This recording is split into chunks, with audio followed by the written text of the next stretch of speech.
Hello guys, today we will read class 7th English Honeycomb book, a poem The Shed. So let's read it. So, do you know what a shed is? A cow shed, a tool shed, a wood shed, for example. It's a small room away from the main house for storing or keeping things, animals, tools, vehicles, etc. Ask your partner if he has ever seen a shed. Let him describe it to the poem. Now read the poem. अब क्या कहते हैं आपको? क्या आप जानते हैं कि सेट क्या है? और आप जानते होंगे कि cow set, tool set, would set. Example के लिए देखिए आपने, ये एक छोटा सा कमरा सा होता है, बहुत ही छोटा सा, जो घर के बाहर होता है, जहाँ पे कई लोग जो है अपने एनिमल्स को रखते हैं, या फिर जो उनके टूल्स होते हैं, या उनके जो वाहन होते हैं, या उनकी कुछ चीज़ें होती हैं, उसको रखते हैं वो अपनी सेट में. तो अपने जो पार्टनर है आपका, चाहे वो लड़का है लड़की, उससे पूछना क्या उसने सेट देखी है. और चलिए इस पोएम में जो है एक डिस्क्राइब करेगा, ठीक है. तो ये सब जो है आप डिस्क्राइब करना. तो चलिए इस पोएम को पढ़ते हैं. There's a shed at the bottom of our garden with a spider's web hanging across the door. The hinges are rusty and crack in the wind. When I am in bed, I lie and I listen. I'll open that door one day. तो क्या हुआ? अभी कहते हैं कि जो shade है वो मेरे गार्डन में है, बॉटम, ठीक है. ये देखिए, इसमें जो एक मकड़ी का जाला भी है डोर के पास. आप देख सकते हैं पिक्चर में, ये दिख रहा है ना साइड में, डोर के साइड में. आई थिंक यही है मकड़ी का जाला, ठीक है.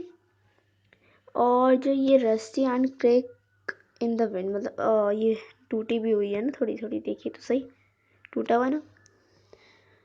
जब मैं बेड पर होता हूँ तो मैं क्या करता हूँ, सुनता हूँ. एक बार मैंने सोचा कि मैं जो है एक ना एक दिन जो डोर ज़रूर खोलूँगा, क्योंकि वो काफ़ी टाइम से आई थिंक बंद ही होगी, तभी वो बोल रहा होगा. There's a dusty old window around at the side with 3 cracked panes of glass. I often think there's someone staring at me. Each time that I pass, I'll peep through that window one day. तो क्या हुआ, उधर जो एक dusty old window, मतलब पुरानी सी एक मिट्टी लगी हुई सी विंडो है, और इस पर जो 3 क्रैक्स आए हुए, देखिए है ना विंडो पे 3 क्रैक्स. जब जो है मतलब मुझे लगता है कि यहाँ पे कोई है, मैं सोचता हूँ बस. लेकिन जब मैं सोचता हूँ कि अपना टाइम पास कर रहा होता हूँ, तो मैं एक दिन सोचता हूँ कि मैं सोचता हूँ कि एक ना एक दिन मैं ज़रूर जाऊँगा उस सेट में.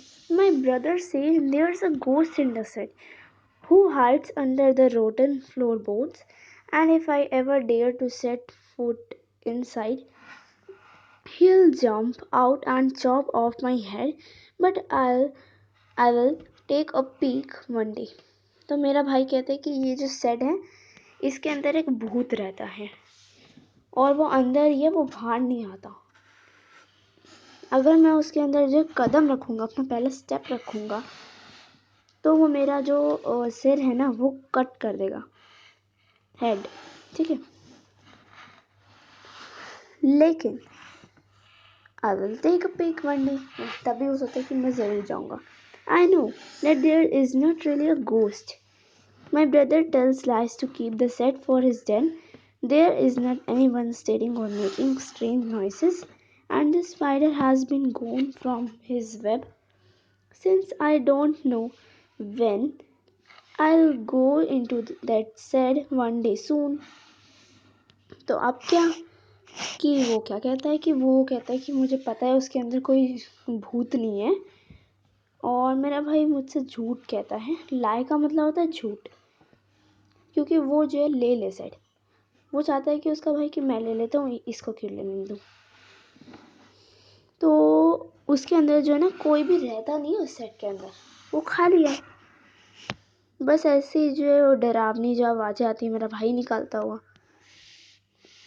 और जो स्पाइडर है वो जो है चली गई है अपनी वेब से, मतलब अपने जाले से। वैसे भी स्पाइडर होगी भी तो वो तो चली जाएगी अपने जाले से, है ना। तो since I don't know when, मैं जो है कहता हूँ कि मुझे नहीं पता कि मैं कब जाऊँगा, लेकिन ज़रूर जाऊँगा किसी एक ना एक दिन। बट नॉट जस्ट येट, लेकिन अभी नहीं। अब ये किसने लिखी है? ये लिखी है फ्रैंक फ्लाइन ने द सेट। तो working with the poem, poem के साथ काम करिए, मतलब पोएम को रीड करा ना हमने, तो अब इन क्वेश्चंस के आंसर दीजिए। Answer the following questions. Who is the speaker in the poem, मतलब कौन जो है स्पीकर है इस पोएम में। भाई सिंपल सी बात है, पोएट ही तो होगा। इज सी ही अफ्रेड और करियस और बोथ, वो लड़का है लड़की जो भी है वो डर रहा है या फिर जानना चाहता है, या दोनों। ठीक है। What is she he planning to do soon, वो क्या जो बात के लिए प्लानिंग कर रहा है। बट नॉट जस्ट येट, अभी नहीं। Suggests doubt, fear, hesitation, laziness और समथिंग एल्स। ठीक है। Choose the word which seems right to you, tell others why you choose it. अब आप अपने हिसाब से कोई वर्ड चूज करना। ठीक है। आपको क्या लगता है? मुझे नहीं लगता कि वो आलसी सा है या फिर वो डर रहा है। ठीक है। तो मुझे तो लग रहा है कि कुछ थोड़ा थोड़ा डाउटफुल है, लेकिन थोड़ी घबराहट भी हो रही है। तो बाकी आप जो है वर्ड बताइए कि आपको क्या लगा। ठीक है। Is there a room in your house और a house in your neighbourhood locality where you would rather not go alone and never at night? If there is such a place and a story to go with it, let others hear all about it. आपके घर के बाहर या आपके पड़ोस में किसी के घर के बाहर या आसपास आप जो कभी अकेले में गए हो रात के समय? ठीक है। नहीं, मतलब कभी नहीं। जो भी है आप वो प्लेस जो है ना, ये स्टोरी में जो है टू गो विद इट, वो जाना चाह रहा है। Others here all about it, थोड़ा थोड़ा मुझे लास्ट वाली लाइन में समझ नहीं आ रहा, मतलब इफ़ से। बाकी आप जो इसको जो है देख लीजिएगा कि क्या कहना चाह रहा है।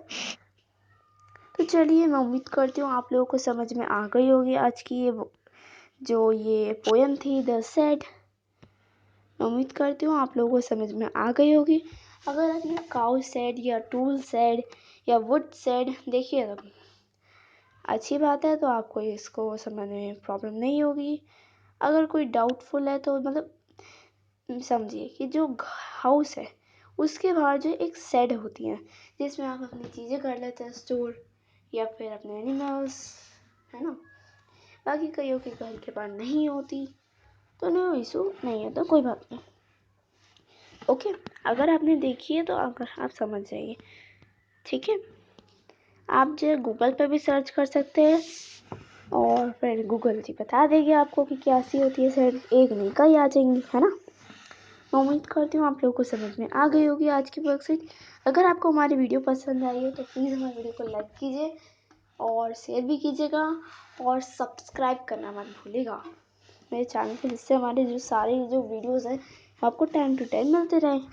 Thank you.